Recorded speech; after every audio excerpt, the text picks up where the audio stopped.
हाँ तो बच्चों, आज का हमारा इम्पोर्टेंट जो टॉपिक है, आपने हमारे वीडियो में कल 20 क्वेश्चन देखे थे जो आपके यूपी बोर्ड एग्जाम फिजिक्स के पेपर में पूछे जाएंगे। तो आज हम आपके लिए 25 क्वेश्चन और लाए हैं जो आपके यूपी बोर्ड एग्जाम में पूछे जाएंगे। बच्चों, अब क्या करना है आपको, ये 45 या 50 क्वेश्चन आपको तैयार करके कल जाने हैं। तो हमारे पास क्वेश्चन क्या क्या है।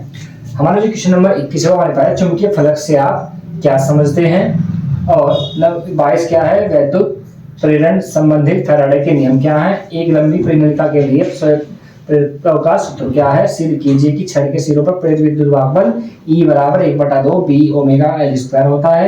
ये हमें सिद्ध करना है। उसके बाद दो समतल कुंडलियों के बीच अनुन्य प्रेरकत्व का सूत्र स्थापित करना है। प्रत्यावर्ती धारा का वर्ग माध्यम मूलमान ज्ञात करना है। LCR परिपथ के लिए सूत्र स्थापित करना है।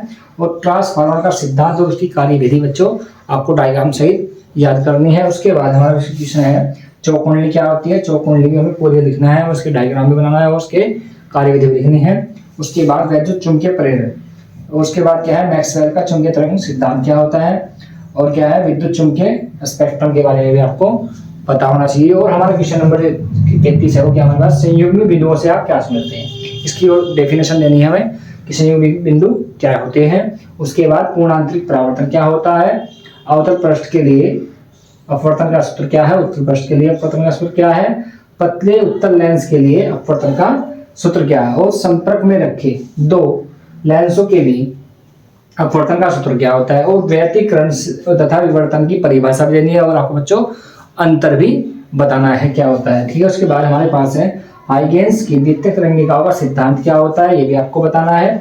उसके बाद हमारे पास के आधार पर, सिद्धांत के आधार पर क्या करना है, हमें प्रकाश का परावर्तन तथा अपवर्तन भी आपको करके दिखाना है। उसके बाद हमारा जो अगला क्वेश्चन है वो हमारे व्यतिकरण फ्रिंजों की चौड़ाई हेतु क्या करना है, व्यंजक प्राप्त करके दिखाना है। आपको पूरा क्वेश्चन करना पड़ेगा।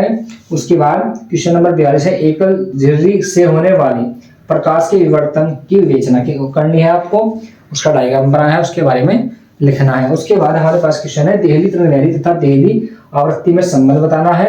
उसके बाद आइंस्टीन की प्रकाश वैद्युत समीकरण क्या होती है, दरफोर्ड का परमाणु मॉडल क्या है, और बोहर का परमाणु मॉडल क्या है, और इनमें अंतर भी पूछा सकता है। उसके बाद बच्चों आपको भी 5 क्वेश्चन और है हमारे पास, वो है हाँ तो बच्चों हमारे जो क्वेश्चन है 5 में हमारे पास क्या है, नाभिकीय विखंडन तथा नाभिकीय सर्जन में अंतर, और इनकी डेफिनेशन भी पूछी जा सकती है। उसके बाद AMU द्रव्यमान की तुल्य ऊर्जा मेगा इलेक्ट्रॉन वोल्ट में क्या करनी है, ज्ञात करनी है। उसके बाद समस्थानिक व समधारिक का अर्थ बताना है क्या क्या होता है। उसके बाद PN संधि डायोड का अर्धदिष्टकारी के रूप में क्या करना है। उसके बाद हमारा क्वेश्चन है नाभिक की बंधन ऊर्जा क्या होती है, ये वाली आप क्या करना है बच्चों, ये आपको 50 क्वेश्चन आपको तैयार करने हैं जो आपके यूपी बोर्ड एग्जाम में पूछे जाएंगे।